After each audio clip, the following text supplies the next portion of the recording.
Good day. I'm here today going to talk to you a little bit about the coronavirus and, just give you some tips. It's going to keep you alive.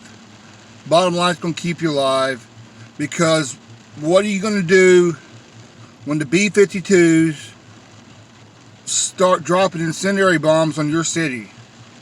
What are you going to do? Don't think they won't do it because they totally will. So, a little bit of anatomy and physiology. I'm sure some of you have wondered this. Why do we have hairs inside of our nose?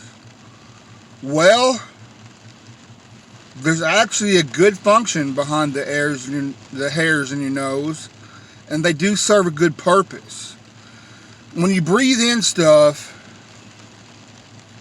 all different kinds of bacteria and viruses and crap like that, you inhale it. It comes in through your breathing, and actually the hairs inside of your nose act as a filter and filter out a majority of anything, even the bad stuff.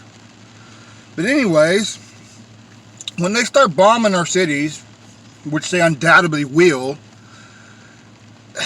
probably even before that, masks are going to become hard to get, if not impossible, because people are going to start hoarding them. I've already seen them on the front counters at shopping places and on displays in the center of the store. They're going to get hard to get. I'm not telling you to go out and buy a bunch of them, but I've got some tips here that will save your life if there's no other way of getting out of it. So, the most typical thing you're going to see people wearing around is this little typical just dust mask. Is it going to stop the coronavirus? No, it's not. But if you don't have anything better, something's better than nothing. So what's going to happen if you're wearing these masks? If you take a direct hit from the coronavirus virus, your mouth, nose, whatever, it's probably going to get through this. And eventually you got to take the mask off. So if it's stuck to the outside, you don't take a direct hit, you're going to touch it with your fingers. And even if you immediately wash your hands and your face or whatever, well, now you're infected. So think about it though, with any mask, it's going to be the same difference because you're going to touch the outside of the mask that has the stuff on it. So hand cleaning safety is probably the best action you could take before removing the mask, and maybe even gloves. So these masks, better than nothing, I guess. I've come to the realization I'm going to make a decision. This right here, it makes mask wearing a little bit hard, doesn't it? Or does it? So like we just talked about with the hairs in your nose, look at that. It's like an extra layer of filtration, an extra layer. So these masks, better than nothing, they're probably not going to help you out much. Well, you can step up to a respirator type mask, like this right here. They're a little thicker. They're going to catch a little bit more stuff for standard grinding, sawing, and insulating particles. So that means it's going to catch the bigger stuff. Is it going to stop the coronavirus? No, it's probably not. But it's better than nothing. It's better than nothing. So, well, then you got the whole N95. An N95 mask will stop the majority of the coronavirus. It'll stop the majority of it. But like I said, a lot of people are not even talking about this. When you got the mask on, you touch the outside of it to take it off, your hands now have that on it. If they don't already, washing your hands is going to become a very big deal.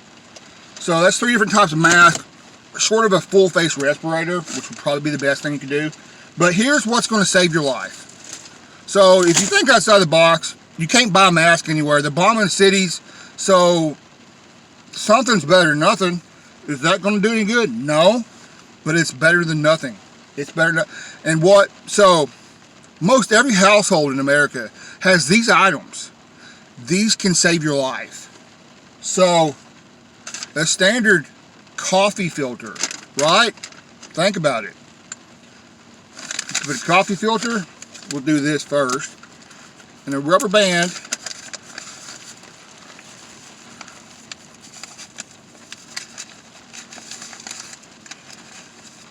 over that.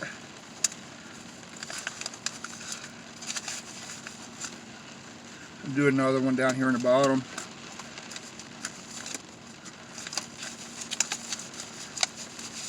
Right? Probably better than those cheapo surgical masks that they use in hospitals and stuff. Might get a little bit bigger than 3-inch rubber band. Life hack right there. Another thing, whenever they're cooking meth, not the cheap shake and bake kind, but the Hydrous Red and whatnot, they use 6 of these to filter out the worst of the worst. And why do they use 6? Because if you use 5, you've killed everybody. So what I suggest is like trying this out ahead of time. I mean, you can breathe pretty comfortably through one. You ain't fixing to run out of breath. So you might play with it ahead of time and try 2, try 3, and just try it out. Almost every house has these. And if not, when they're out of the mask, a lot of people are not going to think to go out and buy these $1.34 for 100 coffee filters. They will work in a pinch, and it's going to save your life. If you haven't already, like and subscribe on my YouTube channel, Professor Ease. And here you go, guys. Good luck.